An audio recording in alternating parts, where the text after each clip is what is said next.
Welcome back to Posting Through It. I'm Jared. And I'm Mike. Just off the top, this is a listener-supported show. We have no ads, no sponsors. We're entirely supported by our listeners on Patreon, and those who sign up get a weekly extra episode. Our last one covered the downturn of the Daily Wire, once a media giant in pro-Trump media spaces. It's not doing so hot. So if you want to check that out, go there. And our listener music this week comes to us from Brian, who listens to Posting Through It and also has a band called Big Pleasant out of Catskill, New York.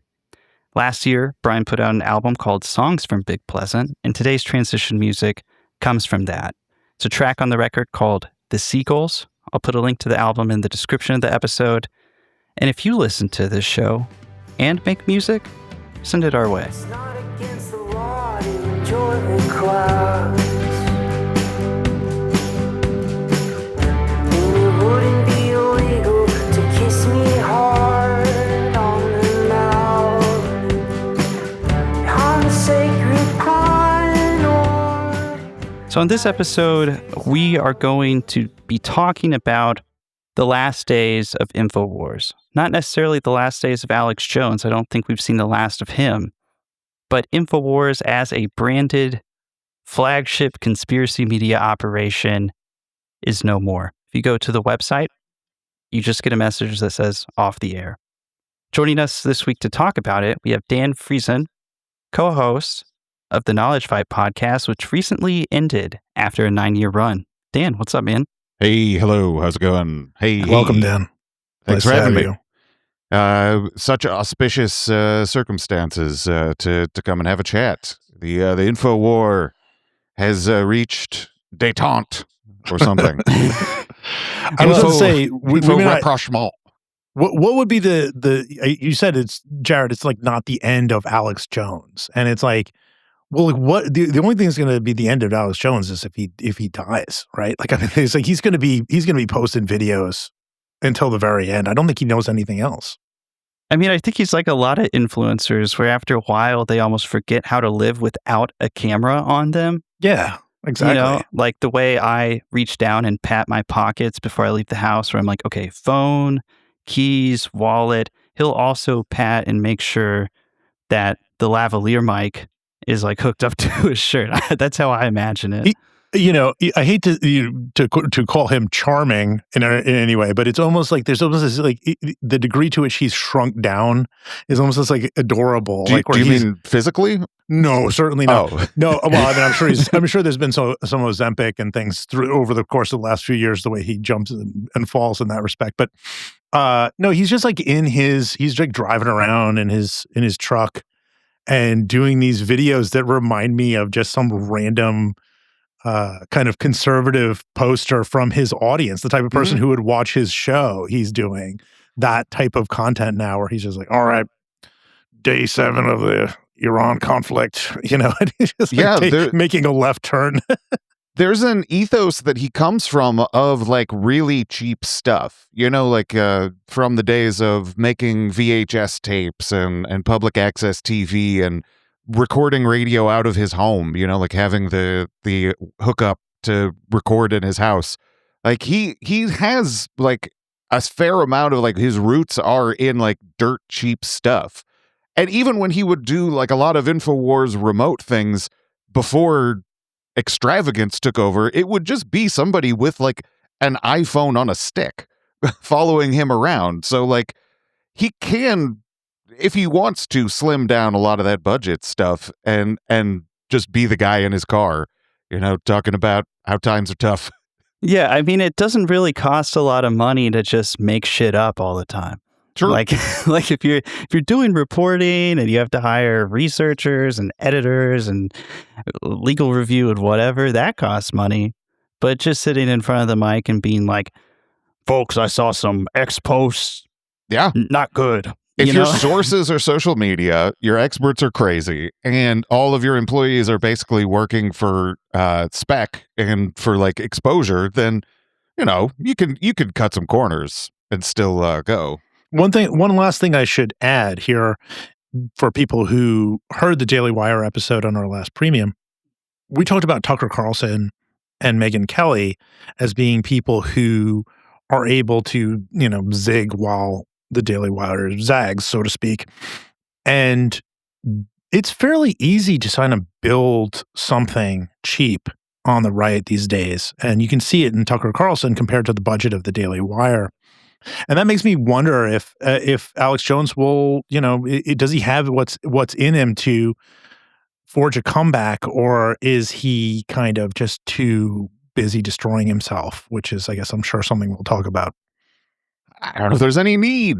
I think some people like like a Tucker, let's say, he's been to the top of the mountain. He's actually been in media, and he knows what access and all of that stuff really is. And I think he might hunger for that and to the day he dies. And I think Alex's version has always been somewhat fake and somewhat based on an illusion.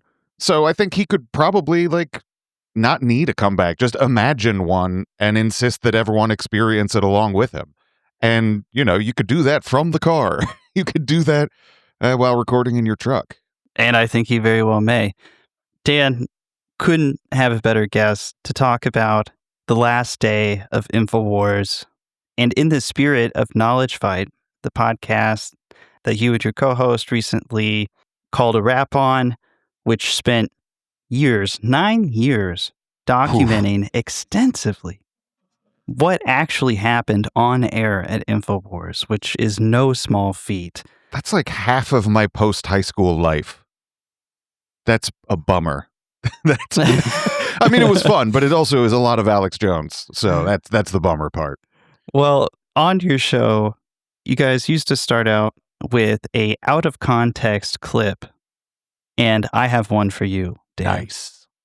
This episode is going to be, it's got to feel so weird for you having someone else go through and make the notes on an Infowars broadcast. And yeah, it's exciting though, because I think that everything on our show has always, it always comes through the prism, the sort of editorial view that I have of listening to the raw material. I cut it down to the clips that we discuss and we play, and I'm excited to see what your editorial brain picked up and thought, this is the nugget. This is something good.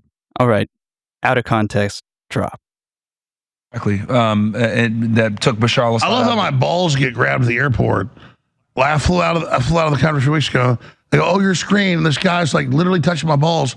I'm like, this is bullshit. It's all theater, all because of Al Qaeda that's run by the CIA. Yeah. That poor guy getting his balls grabbed all the time. Okay, so before we dive into this last little bit, I went through the last couple of hours. Alex actually jumped on Harrison Smith's show, I think is what we figured out. Well, actually, I figured it out. I got to the bottom of this mystery. And so Alex on the 30th of April had his show. Then they did the War Room. And then they did another little Alex show, another little 2 or 3 hour chunk. And that's what you watched. Right. You watched the emotional send-off end of his time on air.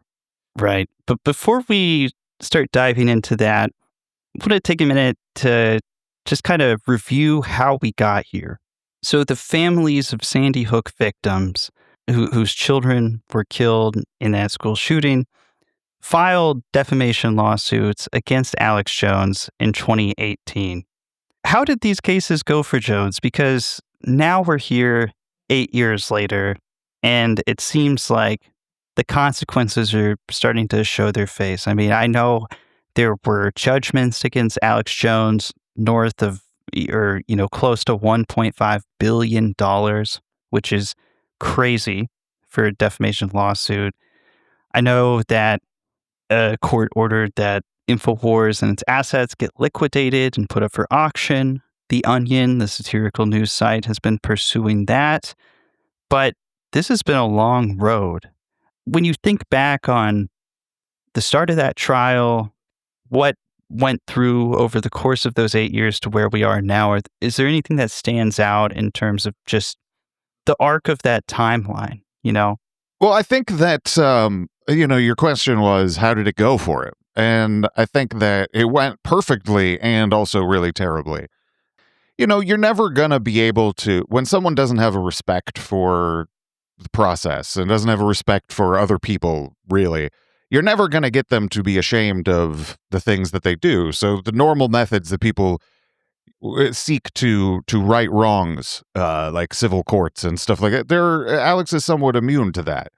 And in the beginning, even as these suits were beginning to start and get rolling, you'd have his lawyer at one time, before he quit, Robert Barnes, he'd come on the show and they would discuss their strategies for dealing with people who file lawsuits against them, which is just to drag them out, because most people can't afford to keep the litigation going. So as long as you just come up with fake but sort of legally plausible reasons to, like, well, we're just never going to end this, most people can't afford to keep their lawyers employed to pursue these things. So I think that based on the fact that we have been going this long, and that is exactly what he has done at every turn, I think it has gone successfully for him in that respect. And it bought him enough time to create his new fake stuff with, like, the Alex Jones Network and Bigley and all of that. However, at the same time, I think all of this has irreparably damaged his legacy and his ability to ever become like a legend of the right wing, in the same way that a lot of his forefathers could have. He'll never have a Bill Cooper legacy. He'll always have a bit of a stink on him. And so I think that hasn't gone well. But, it's some good, some bad. Well, I think one thing that's interesting about what you said is, in reference to his legacy, and it's like, it seems ridiculous to think of, like, almost anybody in this world having a legacy of any kind, given how disposable they are and given how corrupt everything is on, for lack of a better word, the right. I mean, it's just, the Trump era, it's a free-for-all of grift and garbage, racism, etc. But for Alex, the Sandy Hook thing seems, I think, for many people, even in this very corrupt and broken culture that it inhabits, a bridge too far for some people. I have seen, in just monitoring the type of people that we do on this show, I have never seen anyone give a clear defense for what he did around Sandy Hook. I've never seen anyone be able to do it with full confidence. Everything is, like, sort of ironic. It has to be couched in some sort of irony because we love Alex Jones and he's our boy and he does the funny stuff and he's in the video with the fidget spinner and that sort of thing. It's never like, yeah, it's okay to torment the family of of dead children, right? Yeah. Most people won't even address head on what it is he did. Like, they'll just say, oh, he was wrong about a story. And that allows them to deflect. And, the fullest defense Alex can even give himself is like, I didn't do anything wrong. And even if I did, it was fine. It's First Amendment. And they don't take into account the ways that he facilitated people like Wolfgang Halbig and sent his reporters to Newtown and really had an active role in making that harassment happen and fundraising for the people who were doing it. So, like, I think that no one could ever really give a full defense of that because it's indefensible. It's really just super bad. So you just pretend something else happened. So, Bitchin, a court has ordered Alex to liquidate Infowars or Free Speech Systems, the LLC behind it. There's been an auction block I've seen going around. You can get the domain. At one point, one of the blocks had all the studio equipment and that sort of thing. Tell me a bit about that, because I remember early on seeing things from people like Roger Stone, who was like, I've been talking to people, we're going to try to make a bid and save this, buy it and basically just hand it back to Alex. How's that been going? Because that's also been playing out for multiple years. What's taking so long? Well, the bankruptcy court, I'm no expert on it. I'm not a lawyer or someone who has navigated any of that. But I think that there are a lot of ways that there's so many responsibilities that people who are in receiver positions or in the bankruptcy courts have to the creditors. And it gets really complicated when you're trying to auction off something, especially a live asset like Alex Jones's property that theoretically could be something that generates income for the creditors moving into the future. Do you liquidate it, or do you try to keep it there to make money for the people that are owed the money? And so I think that there's a lot of imperfections in the bankruptcy system that I can't fully speak to because I don't really know a lot about the inner workings of it. But I do know that one of our listeners, who is amazing, bought me and Jordan Alex's watches. And so Oh, each of us nice. have one of his super overpriced watches that came from the bankruptcy estate. And that's a treasured little keepsake. So that came out of the things being parceled out. But yeah, I don't know I don't know what the right way to have gone about that is, or if there is an ideal way it could have gone. Yeah, and one of the things hanging it up, mentioned The Onion has been trying to make a move to get at least the domain, but in theory, stuff that's also in that auction block, the intellectual property associated with InfoWars. And from what I understand, part of the slowdown on that process has to do with the fact that the defendants in those cases, the Sandy Hook families, tried to make wanted to propose some kind of arrangement where they would, essentially agree, if I understand this correct, again, I'm not a lawyer either, to knock down some of the judgment owed to them to let the Onion sort of make bids with a value towards that. Is that how you understand it? So this is last year's when there was the auction that InfoWars was going. The assets that Alex had were going to be put up for auction, and the basic premise of that was that the creditors are owed a lot of money by Alex and his estate. So there is a monetary value to the estate for them to accept less damages from him. So if some of the people who are owed money by him were willing to, knock down whatever it was that the estate owed them, that would be of value to the estate. And so as opposed to bidding like, let's say, $50 million or whatever, you could bid $10 million and a promise of $40 million less. I don't know any of these numbers, so don't like. Yeah. I'm not saying anything specific, but you imagine that is the way that it's conceived of, is that like this is the time served or something for Alex that they would have accepted, and that was a arrangement that the receiver had come to, that they thought was the best option in terms of who would want to bid on this in an auction, and then that didn't go through.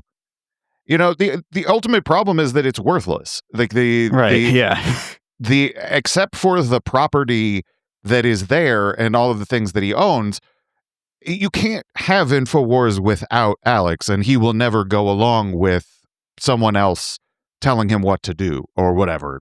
So if you buy InfoWars, you can't hostilely take it over and have it be worth anything. You've just got you got a guy's flag, kind of. So at the time we're recording, that remains pending. Alex and his estate and stuff have been contesting, the way they would frame it is being able to buy it with theoretical money rather than cash money. Court is hearing him out. The Onion, as far as I know, is still making a go for it, but it could be a while. The court stuff drags on forever. Yeah, especially when someone's stated strategy is kick things down the road. Like his is. It's any Hail Mary opportunity that he sees in front of him, he's going to take, because that doesn't matter to him. So that gets us to April 30th, which was the last day that InfoWars was on the air. He had gone on Tim Pool's podcast. Very sober. Very sober. As one does, by the way. If you need to do some spin, you need to set something up. You got to go on Timcast. That's the way to go. It is like one of the biggest mistakes from my book tour is not joining Tim and getting it started there. That's where you want to get your message out in front of a centrist audience. Yeah. Beloved thinkers. by centrist YouTubers. And it's not just Tim. It's really that there's thought leaders in the room like that Ian guy. Like he is smart and on the ball. Yes. And actually we're going to talk about one of Tim's co-hosts, Luke Radowski. He was hanging out with Alex on the D-Day. We also sometimes dip into some Libby Emmons here on this podcast, which is a deep cut, but we're like, we get that. We're like that. We're fancy like that. Yeah. She's another Timcast person. Real heads. No. She's not like a full-time Timcast employee, but she's basically a guest. Like whenever they don't have a guest, they get Libby to do it. And she's just a post-millennial editor who the interest there, without sidetracking this too many things, she was a playwright who wrote something like "My Baby is a Gangbang Muppet" or something. I can't remember what it was. Sounds good. And then she was like a pink pussy hat wearing anti-Trump person, and then she got like one little touch of like a few $1,000s from right-wing media and like went all the way immediately as hard as she could, and she's just I guess a lol cow that we address on the show. I see. I feel bad in some ways because I don't know if I could have resisted some of that if I was a kind of principle-less, wayward young person in this modern age. Like, I don't know if I'd be able to resist someone throwing money at me. Libby Emmons is even older than I am, so I take this back. That's why. Yeah, she's fair game. It's a late development. This is not a young person who got stars in their eyes. I had the entirely wrong picture. So, Alex, when he went on that Tim Pool podcast, was like, "Yeah, we're shutting down. And we did a premium episode a while back talking about that. And part of me was almost nervous to do it because I've seen Alex Jones more times than I can even count be like, "They're trying to take us off the air. This could be the last time you ever hear from me. You have to tune in now and buy all the supplements," right? Yeah. I've heard that so many times. But that time, it felt real, right? It felt serious. This court case has been going on for a long time. He had appealed to the Supreme Court and was like, "Please save me, Justice Roberts." And they were like, this is none of our business. We've got to make racial gerrymandering okay again. And so that didn't work. It seemed like he was really running out of options, right? And it seems like the last thing he is still able to buy time on is preventing The Onion from grabbing the Infowars.com domain and the copyright to the logo and everything. But yeah, when I saw the Tim Pool interview, I had a similar response to you that like been burned so many times by this guy saying it's all over. But it did feel a little bit different, like you're saying, because I think that first of all, he was clearly so drunk and like destitute, almost like a real sad, like kind of guy. And at the time, I'd heard him on his show talking a lot about how the dynamics were that the receiver and the people who were holding his estate were not going to keep paying the rent and keep paying the utilities on the studio. So I knew that was more of a logistical problem for him that could lead to him closing. So when he was drunkenly talking about how like we're going to be gone, I thought like, well, yeah, it does seem like eventually if the money that pays the bills all goes through the InfoWars store and you've directed all of your business away from that to your other fake store, eventually you can't pay the rent. That makes sense to me. And so I kind of thought it was more serious too than past times. But before they logged off, there was one more day on InfoWars. I'm going to start us here. I'm Dan on this episode of it's not posting fight. It's posting fight.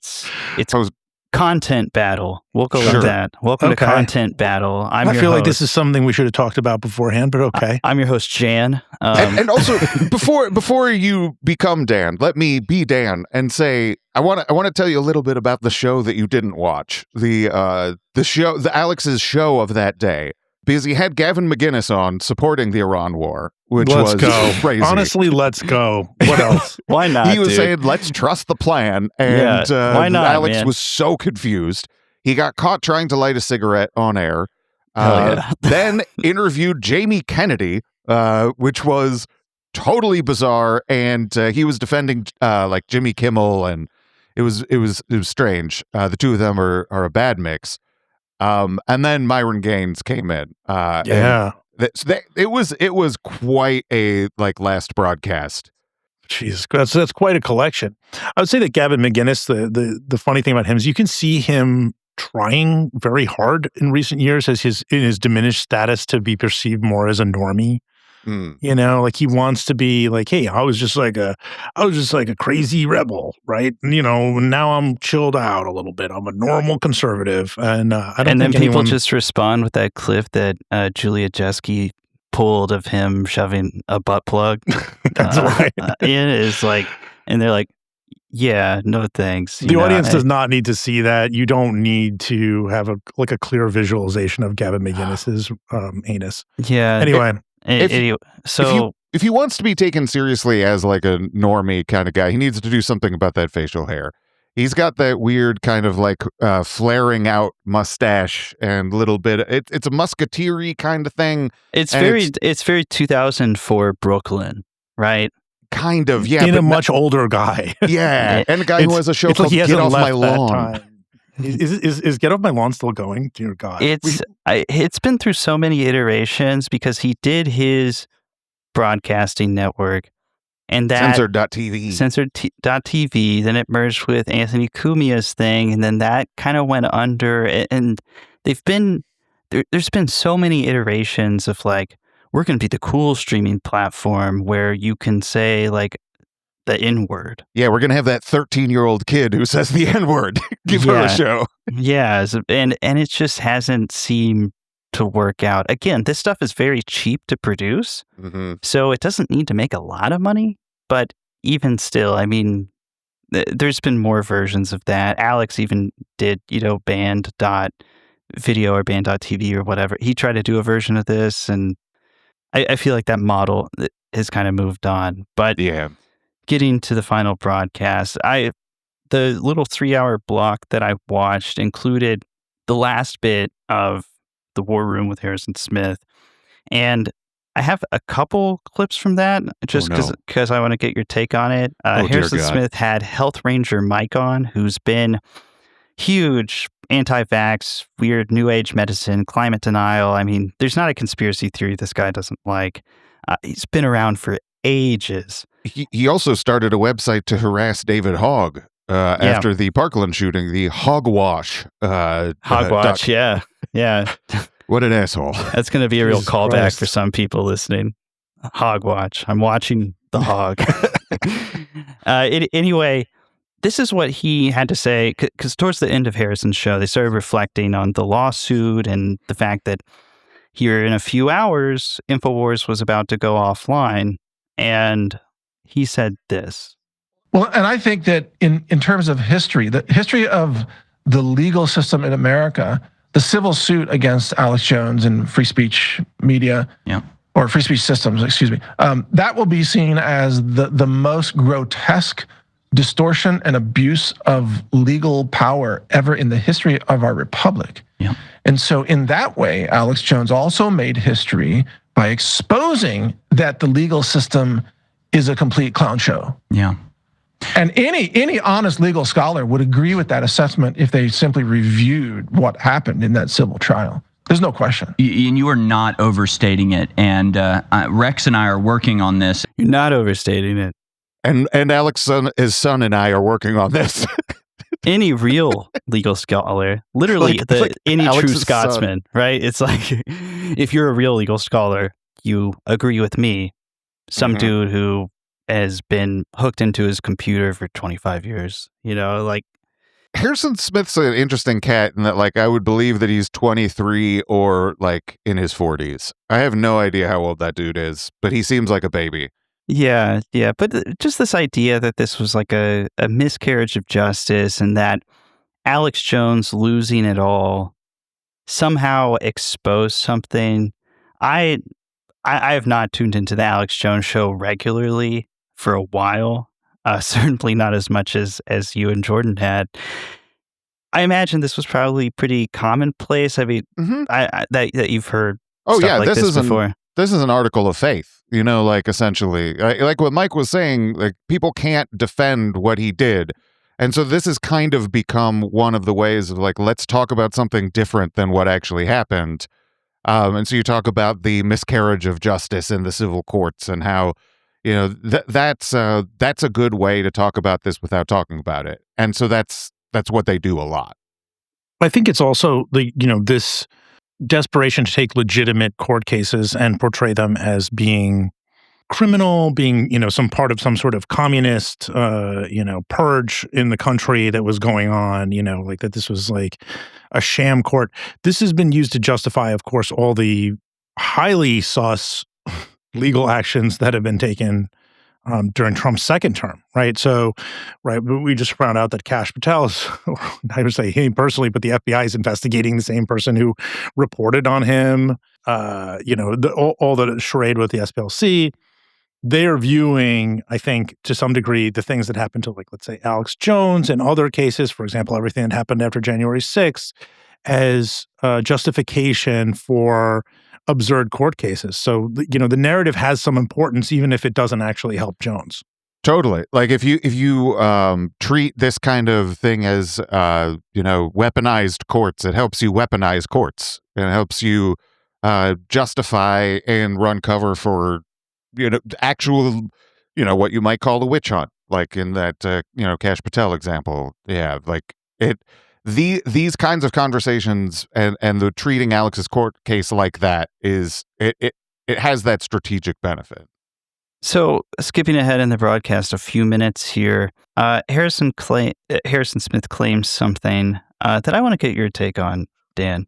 And it's just worth reminding everybody, while InfoWars is being shut down, we're being crushed by this ridiculous series of frauds. We have never failed. We have never failed. We have never gotten less popular. We have never, done anything that would actually lead to us being shut down. This is an artificial imposition onto us in order to make us look like we're losers, make us look like we failed. We have never failed, and the audience has never failed to be there for us. Fact check? Can I get a fact check? I mean, emotionally, I can understand why he would say that. But, they failed a lot. That's some grade A cope. I'm sure I would be coping as well. Yeah, I feel like the posting through, it's never had a bad episode. We've never had an episode that was mediocre. They've all been bangers forward to back. I've definitely never stumbled over my word or like spit into the microphone directly and you could hear it. The best episodes always contain an advertisement for a particular brain supplement, Jared, known as Magic Mind. They have to pay us for that, dude. We're not doing that anymore. We're not getting it. I don't get the free drinks in the mail anymore. Alakazam. The thing with him, like I think that is fascinating, is like he sucks. Like he's just bad, and like I don't mean that in any mean way, although it is. Like I mean it in terms of in the free market of entertainment, no one wants Harrison Smith. Like InfoWars has been trying to make Harrison Smith happen for like 8 years, and the audience is just not buying it. No, he's just kind of a dweeby racist, and there's more funny versions of that are available on the market if that's what you want. And like, if he were left to his own devices, he would fail. Like, he's only like the only thing that has anything going for him is the clinging to the life raft that is Alex's falling star. You know? Yeah, he's basically there just to fill the air while Alex takes a shit or whatever. Yeah, because Owen quit. Going ahead in the broadcast, we flip over to Alex Jones, which we figured out was like Alex basically coming back in to close out the broadcast before they played some videos they made and had like one more guy host for a bit. He was joined by Luke Rudkowski. Rudkowski. I think. He got corrected on the pronunciation like just recently. He finally stood up for himself and was like, It's actually Rutkowski. Rutkowski. That's what I get for reading all of my news. No, but this guy's been around forever. He has a YouTube channel called We Are Change, I believe. Started very young, like when he was 19 or whatever, making videos. I believe he was one of the guys that kind of came up around the Occupy era with Tim Pool, which is how he's connected into that universe. But this dude is like complete conspiracy brain, diehard, like super cryptocurrency guy, the global reset, the currency's going to collapse, 9/11 was fake, all kinds of stuff. Just totally out there. And so he's also one of a small group of people who run concurrently through a lot of eras of Alex's career. Because he was around in the 9/11 times. The Ron Paul is connected to We Are Change. He would be the guy who would be out also at Bilderberg protests with Alex before the Occupy. And so he's kind of for the old heads, he's someone that we all have grown up with. Yeah, he's had a pretty insane amount of staying power. He got behind Trump like a lot of these guys did, but I think kind of what's carried him so long is doing the conspiracy shtick, but with sort of a libertarian angle to it, which used to be seen in conspiracy land as a virtue, right? And I'm sure we'll talk about this a little bit more later. But so he's on with Alex. He's like, they're talking about the Iran war. He's like, something big is coming. The global economy is going to collapse. He keeps saying the storm is coming, which is, borrowing a tag from the QAnon folks, although I'm not sure, I wouldn't go so far to say he was directly trying to reference it. He didn't say a lot else that made me think like he was trying to bat signal towards that. Plus, Probably also it's a little late. Yeah, but Alex's and his kind of media stuff is catchphrasy, so it brings it out in you that you start saying like get her dones, and so the storm coming up makes sense. Yeah, but it set that bell off in my head as someone who covered QAnon a lot. So I wanted to note it, but again, I'm skeptical that's what he was trying to do exactly. But then Myron Gaines rolls in, and they start talking about Israel a lot. Myron, this is an audio podcast, but I just want to point out for listeners, he's wearing a hat that says NHH. Yes, he is. Which stands for Inward Heil Hitler, from the Kanye West song that got him kicked off a bunch of streaming platforms for a while. And he has a jacket that is styled similarly, lightning bolts on the side. Yeah, SS on the arm, HH on the chest. Yeah, it was a little subtle. And then later in the broadcast, he takes the jacket, he unzips the jacket, and he has a Cookie Monster shirt that he's gotten in trouble for before. He was like wearing it when he got photographed with Jack Posobiec, which got Jack Posobiec in trouble. And it's Cookie Monster with a sheet of cookies referencing a now, at this point, widely circulated Nick Fuentes clip where he's doing Holocaust denial, but being like, oh, how can the Cookie Monster cook 6 million cookies in this oven or whatever? Yep. Before we dive into like what they talked about a little more, I just want to stop and reflect, because I started covering Alex, it feels like forever ago, 2018, 2017 really is when I started to sink my teeth in. And for the longest time, anti-Semitism was something he would not engage in at all. I mean, he would certainly have people on his show that would express those kind of beliefs, but he'd even push back on them a little bit. He pretended to debate David Duke. Yeah, or he would just kind of not really engage that part of what they were saying. Has that changed a lot? I mean, having him on the show in the studio and just letting him sit there, do that thing, and not even comment on it. Well, the most popular, before you answered him, the most popular narratives on the right they're either about Israel and they're factually true, or they're conspiracy theories about Jews that are, hyperbolic, based somewhat on truth and somewhat on fake narratives. Yeah, and the people that have been really successful are the ones that can get the line between those two and just completely obliterate it. Yeah, that's really good. Yeah, set that up. You dunked it. That's true. And it is the last thing I will say before Dan speaks is that it is the exact terrain that Alex Jones was dominating in the past, in the sense of like when these things would come, it's like who's got the newest trend, right? One thing Jared and I try to do on the show, not always successfully, but sometimes we try to find the thing that people are going to be talking about like in 2 months, right? That is on the right, that's emerging, to try to get it to people before it becomes so big. We talk about that a lot. Alex was finding those kind of threads. I don't think conspiracy theory is the right word. That's the word people know. But I think narratives is a more important word, like just creating a narrative from existing information and promoting that. He was the best at that. And he seems like he's the type of person who would be slower because of the way things are going now around Israel and Jews. Well, it's, I think there's an interesting path that he's taken over his career. Like, I agree with you that, like, in terms of the guy who's a trendsetter and stuff, he's old, and all of these other people have been brought up on the internet, and so they have a little bit more acuity with that. But like in the day, he had more of an ability to gatekeep like what could become cool narratives and cool, like, these are the hats that people are wearing now.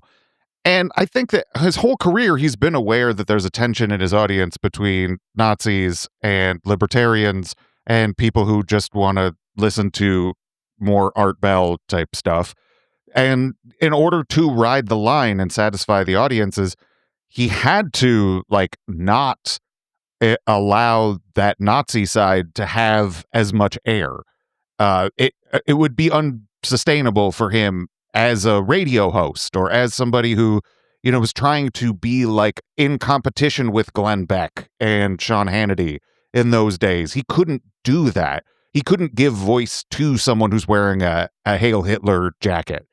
And now the walls have really been broken down. And I think he's trying to pretend that ever since Trump started a war with Iran, Israel has been taking over the United States, and therefore his rhetoric is changing. But that's not really true. It's been over the course of the last couple of years, at very least, he's had a lot more openness towards, just what is wholly anti-Semitic shit coming from, sometimes it's people who pretend to be criticizing Israel, and sometimes it's just, people who are full of hate. And it sucks. It sucks. I relate to your feeling of like looking back and thinking like, this isn't what this used to be. And I think it's true. I think on some level it is true. He's eroded his standards there for sure. Yeah, because InfoWars was always just kind of a vicious program.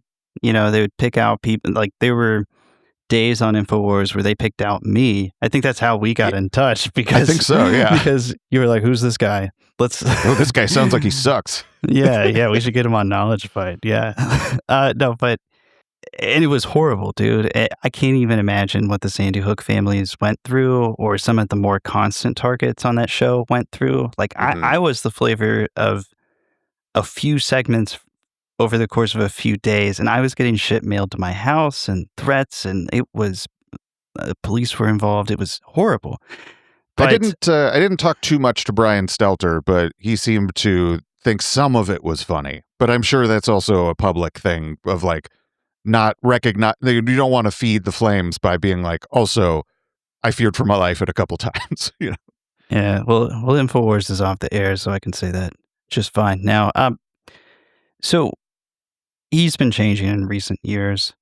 He rallied behind Trump, right? That's kind of how he got in the headlines, and the parts of the United States that weren't onto Alex Jones learned about Alex Jones, right? As people, Trump went on his show, Alex started rallying behind him and would continue to rally for him around the Stop the Steal movement at the end of 2020 that ultimately produced the Capitol riot.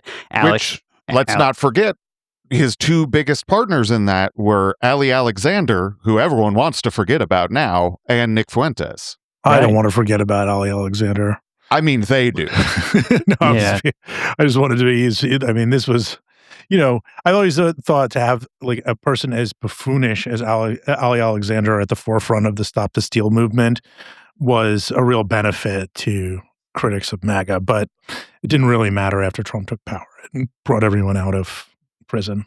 And now Yeah. it seems like they've successfully just like rewritten that he was. Yeah, we've never heard of him. I have no idea who that guy is. Yeah, they're just that's one thing that Alex faces too. I don't want to sidetrack this, but it's just there is something we talked about before, Jared and I, is there's like they're dealing with like a lack of solidarity. They don't have people who like genuinely care about them. Everybody is cutthroat in it for themselves, and maybe there's some people who miss you for a little bit. You have Jack Posobiec spent a lot of time on Scott Adams, but like for the rest of them, it was like one day and Scott Adams was already shat out. They, and Jones in a bad place. I mean, he faces a problem of just people not caring enough. Well, one thing that always struck me is that he'd always have Larry Nichols on, the guy who made up a bunch of stuff about the Clintons and, did the Clinton Chronicles. And he'd have Larry Nichols on all the time and like break all this hot gossip about Hillary and stuff. And then Larry Nichols died and Alex didn't even mention it. And like me and Jordan had a harder time with like, well, Larry Nichols is dead, that it seemed like Alex did. I feel like that just sort of embodies all of them. Alex rallied behind Trump hard, really made his branding into being like the pro-Trump conspiracy guy. And the second Trump administration certainly seemed to be testing him between the Epstein files, the government sending federal troops into the streets and stuff. And I feel like I would see clips floating around of him kind of trying to have it both ways, right? He'd put out something that's like, Trump's covering this up. He needs to get in there and tell Pam Bondi to fix it or whatever. None of it was ever Trump's fault, right? But it's like something terrible's happening in the Trump administration, and Trump's going to be in real trouble if he doesn't fix it. And then the next day would turn around and basically be spitting out White House talking points about how actually they have done all of this and they're running cover. I think that kind of fatigued his audience and maybe fatigued him. And that sort of back and forth act where he's like, and you see Tucker Carlson and Megyn Kelly and everybody that's like getting these headlines right now about being like, oh, they're turning on Trump. They're doing this same act, right? Where it's like they'll be really critical and then 2 days later be defensive. And they're trying to sort of play both sides and sit somewhere on the fence of, the quote unquote independent thinking. But when the Iran war came along and Alex came out hard against that initially, that got him ostracized in Trump land. Trump even went on Truth Social and was like, Alex Jones, Tucker Carlson, Megyn Kelly, fuck these people, basically. He said that their families know they're dumb. It was awful. He was so mean. I can't disprove that, but that hurt a lot. Do you mean you? It hurt you? No, it hurt Alex and me by extension, since we're brothers. Trump coming out and kind of putting the scarlet letter on Jones, I think it hurts him bad, right? Because then this whole media ecosystem around him sort of spins up and they start attacking Jones. The Babylon Bee is making fun of Jones, whatever. Like, it ostracizes him, right? And that's kind of the last thing he needs right now. But this next clip I'm going to play is Alex and Myron Gaines talking about, and Luke Rudkowski, talking about pressuring Trump. And I just thought what was said here was kind of interesting, the way they see it. So when Tucker and I and others put major pressure on Trump, he attacked us, but he said no nuclear weapons when he was saying I'm destroying one day, clear nuclear weapons. The Israelis were calling for that. Does he listen to us? Should we put pressure on him, or what do we do about Trump? We have to put pressure on him. I think that's the only thing that he's going to respond to is, luckily, I think Charlie put a good amount of, and Steve Bannon, I know a couple other guys put pressure on him the first time with like, look, if you're going to go ahead and strike Iran, don't do it. And I think that's why he did a limited strike with Operation Midnight Hammer. But this time around, I think he was just high off the win with Venezuela and was like, you know what, I could do it again in Iran. And that just didn't turn out well. And we know that Netanyahu, with the last time he came and visited, he took the... I'll just stop it there. It loses relevance. But just this, I think it's interesting, and it feels kind of true that, like Myron Gaines throwing out this idea that the reason Trump didn't attack Iran sooner is because Charlie Kirk and Steve Bannon criticized him on the internet. Mm-hmm. And that they think if they criticize him on the internet, even if he's denouncing them, that could change his behavior. I was curious what you think of that. Do you feel like there's any truth to that? That's fundamental to what Alex needs his audience to believe he's doing. He believes that, or I don't know if he actually believes this, but he needs them to believe that he's doing this show that is also an intelligence briefing for Trump. And that the good guys in the White House take clips of his show and show it to him, and that will affect his decision making. If Alex is mean enough and mad enough, and he'll correct the course. That's been part of the kayfabe of Infowars for at least maybe not all of the Trump time, but a lot of it. Then the segment devolves into a lot of time of 9/11 trutherism. They just fall off this rabbit hole of being the truth about 9/11. And it's 20 minutes. They're stuck on this topic. Well, because they had to get to the bottom of it. Yeah. I don't think they got to the bottom of it. Mike, this clip's really for you, more than Dan, but I'm excited. They bring up The Onion trying to get Infowars. Alex starts talking about it. And I'm sure some of our listeners have seen Alex's post about Tim Heidecker and old episodes of Tim and Eric Awesome Show on Adult Swim. And I just wanted to play a clip of how Alex Jones has described the comedic stylings of Tim Heidecker. And I also just got a huge kick out of Myron Gaines and Luke Radowski's reactions. Just, whoa, you'll hear it. Nobody even knows who they are. Who watches that still? I mean, do you know who they are? Let me tell you. The main guy's an avowed Satanist for years, saying, I worship Satan, not as a joke. And it's all those hardcore pedophile stuff. And I thought I knew all the pedophile terms, studying it for decades. I watched these shows they've been putting on, movies and Adult Swim, and I had to go, what's that term? And there's, I guess, this term where a bunch of children defecate on you, eat the feces, and they're into that. I guess. I heard from a friend. My friend said this. I'm sorry, I just want to isolate. I believe he said, I studied pedophile. I've been studying this pedophile stuff for decades. That's tough out of context. I'm going to keep it rolling. Not this guy, but the guy that's their creative director. This was the censorship czar, Ben Collins at MSNBC. We go around and get everybody censored. And this other guy, I mean, I didn't know these terms. I remember when I was in college, you know what an upper decker is. If you're mad at a renter or your landlord, when you leave, you crap in the top of the toilet, it ruins the toilet. This is hardcore poison children, brainwash them, rape them, cruise ships, Satanism. Yeah. And this looks like old video. They just make it look like, this is what they're into. What the hell? Dude, you've never seen anything like it. Wait, I don't understand. How do we got from taking a shit in the upper part of a toilet and leaving it there after a party to raping children? What are you saying? Doing magic on children? What was it? Hey, I study all this occult stuff. Hey, have you ever, back in the day, you do Edward 40 hands, or you tape 40s to your hands. I've been studying this pedophile stuff for a decade. Decades of pedophile stuff. You guys know what it is. Brainwashing children, cruise ships. Well, the connection that he has, I guess, to the upper decker is basically just it's a term, right? It's a term. So it's something that was just in his head. He was thinking about doing an upper decker he's probably mentally, he's like, well, if I leave an upper decker in here when Ben Collins shows up, it's going to stink to high heaven. Maybe I can do that. He's going to have to buy new toilets. That's going to kill him. It would be funny. I would love if I look, God, I can't believe I'm going to say this, but let's get some of his shit. Let's steal his DNA. Let's steal Alex's DNA. If he does leave an upper decker, let's make the most of it. Let's clone him. No, I'm not touching that.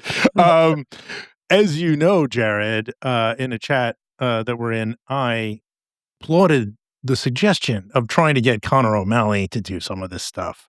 Enough with the entry level stuff. Let's get him on the hardcore Irish Zionism shit. Let's get Alex commenting on Conor O'Malley videos. That's what I want to see. That little burst of audio almost feels like classic Alex Jones, which I think that is what a lot of people found funny.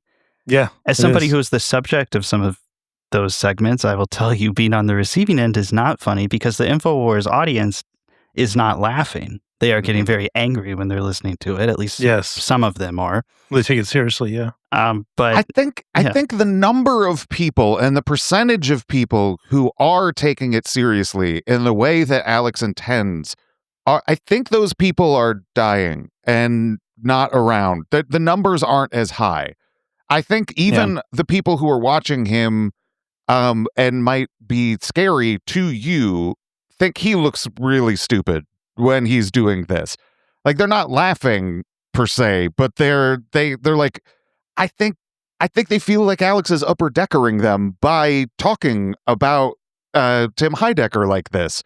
They know who Tim is if they've grown up in America for this period of time with the Adult Swim and everything. He's made a huge impact on like comedy and culture. So like they see this and they're like, Alex, you look like you're just such an idiot.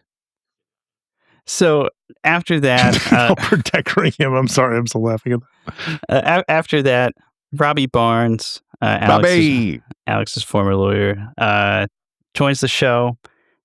They just sit around and complain about how all the lawsuits against Alex were rigged. The prosecution was bad. The judges were cooked. I've heard this shit a million times. I'm not going to play any clips. Can I talk about Barnes really quick for 1 second? Because I think you're going to give him short shrift here. And I think that there's been a development in his career that I need to celebrate. And that is the hat. He has a little hat. Oh, yeah. He had the hat on. He didn't always have the little hat. And I think that Hat Barnes is an exciting thing because he looks so silly. Dude, screw Harrison Smith, man. Give me Robbie Barnes as star power. Well, that's the other thing too, that like he one of the things that he brings up that I'm not surprised you didn't cut a clip of, but he talks about how the people and the plaintiffs were all obsessed with him and how they would all like go like, oh, Bobby Barnes, whenever he would come into the courtroom. And it was so funny because I was there and like Mark Bankston and those other lawyers, they thought that Barnes was very funny. And so they would always privately make jokes about how he's media star Bobby Barnes. And so when he would come into the court, they would make fun of him. And Barnes thinks that that's like some kind of a satanic obsession that they had. I thought that was cute. From the time Bobby Barnes was introduced to my life, my initial impression, which remains true today, is this guy hates being a lawyer and just wants to be famous. And that just seems to be the case. But there's a weird moment where they kind of pause and do revisionist history on Pizzagate, where it's like, they said they made it all about the restaurant. It was about so much more. Can you believe how mad they were at us for covering that? Yeah. All right. Boring. Heard it before. So now we're going to get into the tail end of the clips I have here. I have a few. And to me, this is where we start getting to the Alex coping section, where we start to hear some proclamations from him about what it means that InfoWars is going off the air. And I just want to play some of those for you and Mike and kind of get your takes on what you think. Here's the first one. We've survived all these attacks. People kind of get, oh, it's Chicken Little. No, we survived. We're going to explode when they told them they turned the internet off at midnight tonight. They told the company, turn it off. And then finally it shows everybody, what does that do for the new Alex Jones network? Like they think like they take a website, I'm defeated. Like it's crazy. You couldn't script this better for us. It's like the devil, like God says, I use evil for good. It's like ridiculous. Oh, no doubt about it. I mean, because they don't know, because they're so anti-human, they can't relate or connect to people that are pro-human, is my take on it. And that creates a weakness. It makes them very dangerous because people without any sort of streak or soul of humanity in them are people that are capable of anything. No, but because on the blindness is actually a strength, but also a weakness.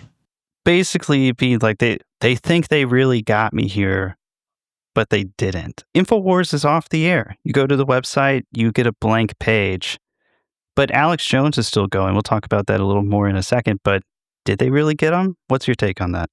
I think it's yes and no. Like I think that anybody who's celebrating it as like, a ding dong, the witch is dead kind of like finally Alex is the solution to the problem that he represents is handled. I think that that's misguided.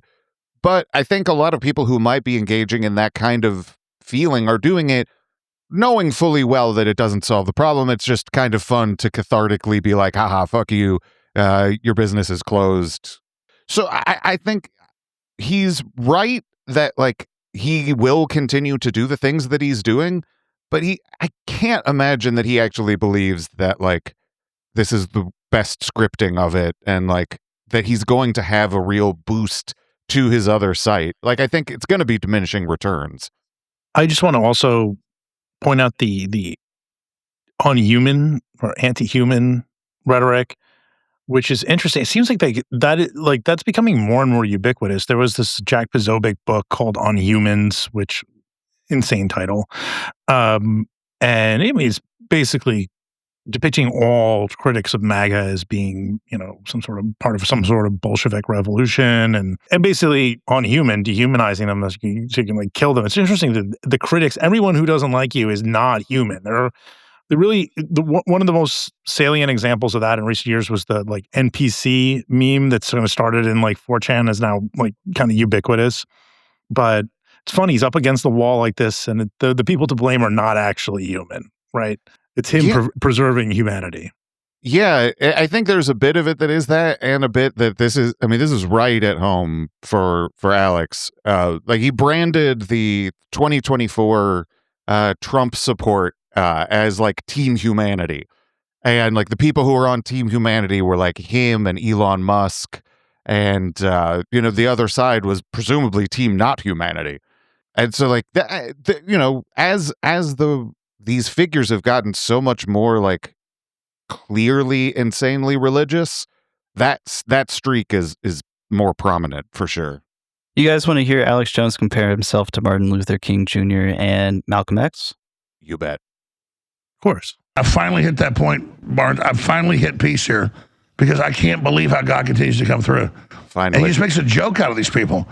And I'm just so sad for them. And I've had a lot of high-level people call me, though, and they said, they got major bounties out on a whole bunch of us. So they're like, no, they now know you're free of. Now comes the violence. So I finally hit like the Martin Luther King, Malcolm X level. And I think a lot of other people have. What can you speak to that about what the enemy's going to do now that they're losing? Well, I mean, I was in the church when they. You can just hear Bobby Barnes go. Is he getting ready to say he was in the church when they killed someone? Like, was he? No. But I was there when they killed Martin Luther King. Bobby Barnes. But Bobby Barnes does say when he was younger, he bought a bunch of MLK Jr. speeches on cassette tape.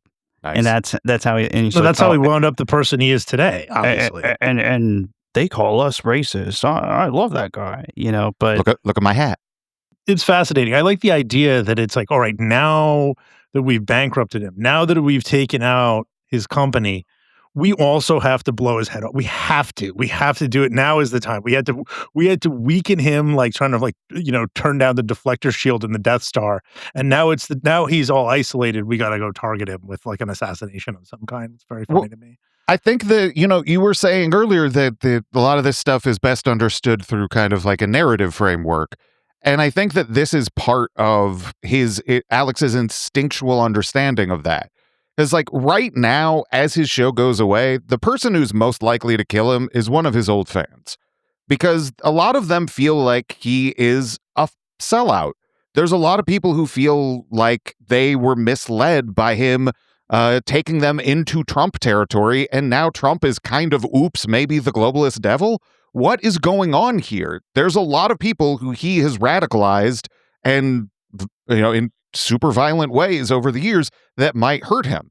Now, if they do hurt him in the future, he's trying to kind of set a table of this is the enemies, the globalists who I've been fighting all along. They finally now have to resort to violence. And, like, it's the legacy thing. It's the like, should something happen to me, it can be useful and I can make money off it. Or, if I survive, I guess. It's hard to kind of thaw this thing, this discussion out from everything that's happened since. But if you did, and you compared what Trump ultimately became politically to Hillary Clinton, what they said Hillary Clinton was, it's basically the same stuff. It's basically a worse version because Hillary would have done more to care for the working class people that Trump, there was this idea that he's going to come in and help the working class, that phenomenal messaging by Steve Bannon. No matter how much you hate Steve Bannon, I mean, he helped create that message at the end that I think pushed Trump over the edge.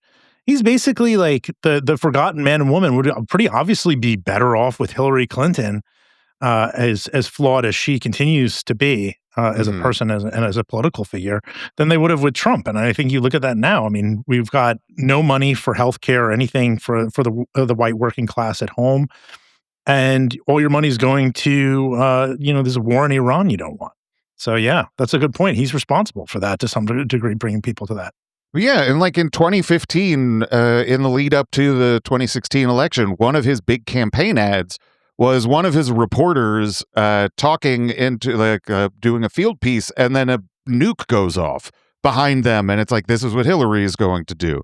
And now here we're in the present, and one of his messages is that Trump is gambling with all of our lives in a nuclear war with Iran. And like, how did following you get us anywhere better? I think a lot of people feel that way. Oh, if only anybody could have seen that coming. Right. All right. Last clip I have is just a little excerpt of Alex's final send-off. This is a longer clip. I'm not sure if I'll play all of it, but we'll just listen to a little bit. Me putting a good face on this. This is the reality. Our enemies are falling apart. We have to have faith in God. What's going on? Like 10 people just ran into my studio. Is a big giant party going on here? Oh, they want to have a toast. All right. I know this is going to happen. Before we turn this over to Mr. Rentz, my point is that this has been beyond epic, and this has been 100% organic and real. Whenever they sued us, they would always ask everybody, who gives the orders? Who's the foundation people? Because they were all getting the orders. Guess what? My orders come from God, from my genetics, from who I am for humanity. And that's what they can't stand, is your orders come from God. And remember, the devil's biggest trick is not that he doesn't exist. It's the second best trick. It's that good doesn't exist. Watching and listening, that you are overall good. You want good. You're not perfect, but you want good and you love God. So I tell you now, your destiny is in your hands. And so they think they're going to have their big victory. They think it's all funny. They think it's all cool. No. This is the beginning of the end. We don't ride on Trump. He rode in our train. He was useful as far as he went. But humanity is unstoppable if we get in alignment with God. So go to Christ, pray to Christ, ask for God to atone you and to rebuild you and to lead God and direct you, and we will win. So I'm going to hand the baton for the next 30 minutes to our guest. It's kind of more of that for a few more minutes. Common theme with the Alex Jones show, but yeah, he's economy of language isn't his thing.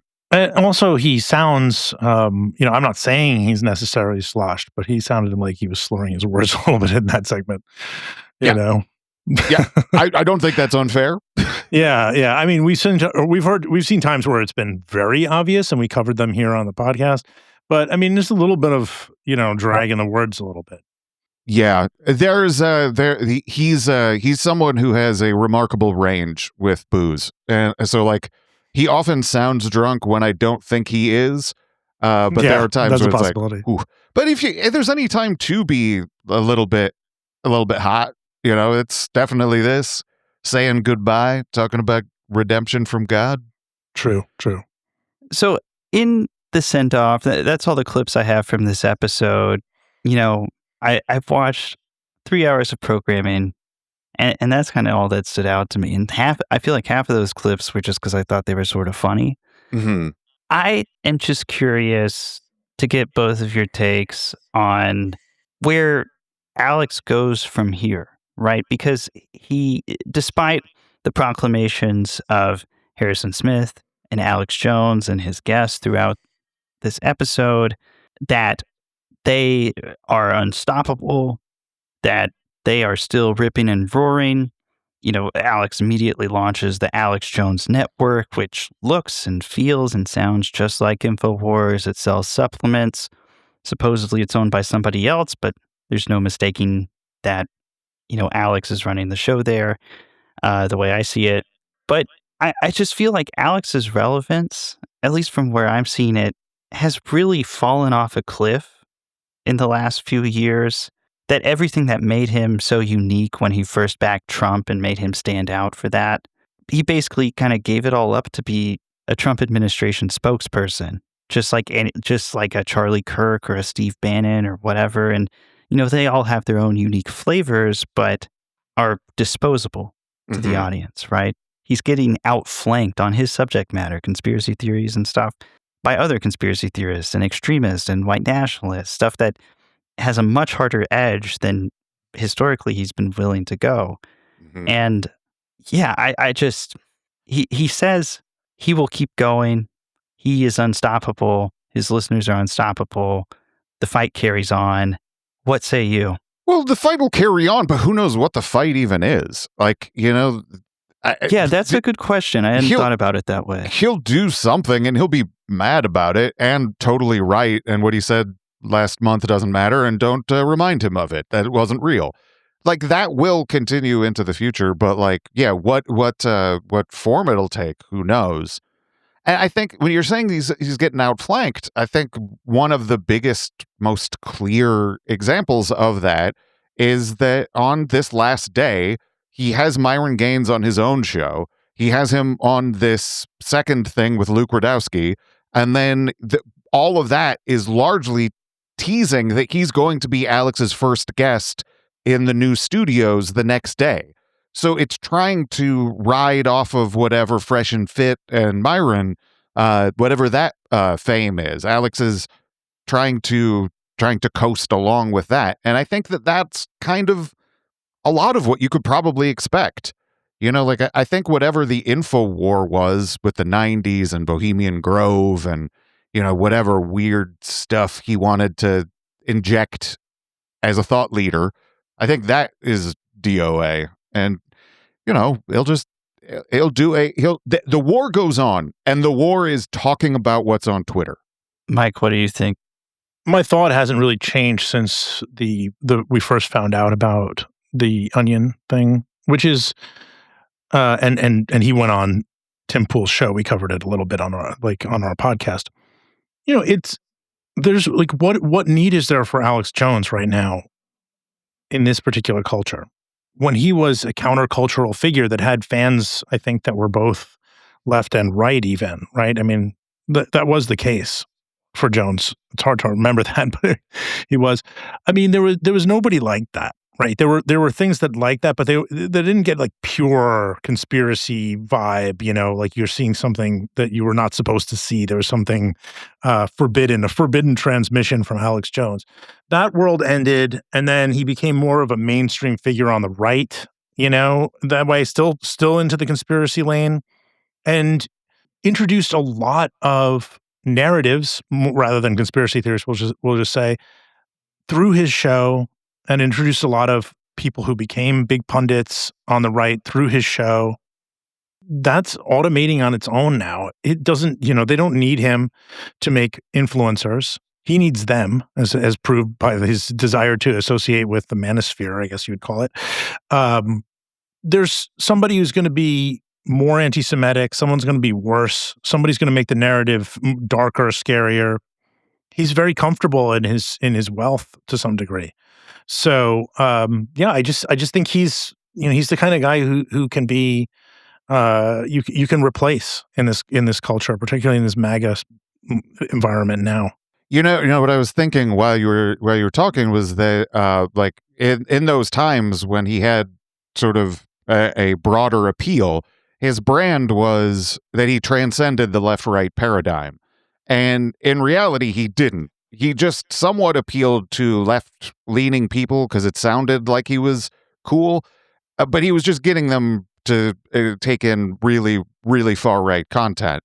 Now I think that what we're experiencing is a little bit of a breakdown of the left-right paradigm, in as much as I've seen that there's a lot of confusion about what it means to be left and what it means to be right, and Democrat and Republican, how much they adhere to that split. And I think that because he was kind of fake about that the whole time, isn't useful when that's actually kind of happening. When InfoWars, the name brand anyway, right? Alex is still doing his broadcast through the Alex Jones Network and whatever.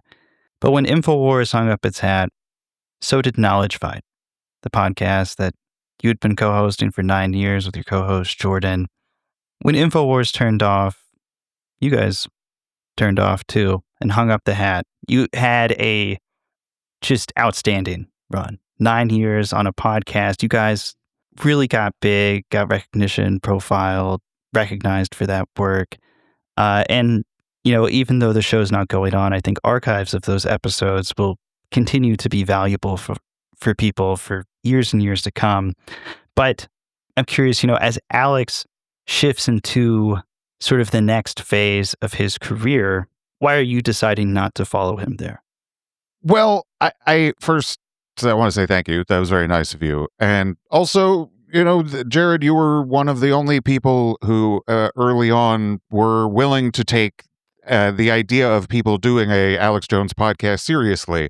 And so I want to thank you for that as well. Like people, I didn't have a lot of access to a lot of people, but some people that I emailed were like, "You're nuts, and I don't want anything to do with you." So, thank you for that. But then I was like, "Hey, I'm nuts too." Yeah, so. And also, you undoubtedly thought we were nuts, but that's fair. That's the in terms of ending it. Like, I think that I don't want to speak too much for Jordan, but I think in some ways we had said as much as we can say about Alex Jones.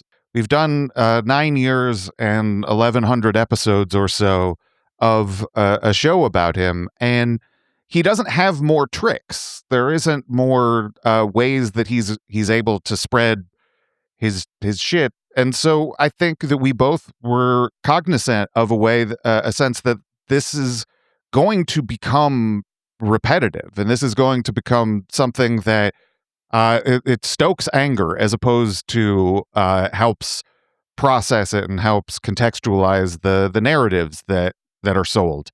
And I think that neither of us really wanted to just get in that spiral.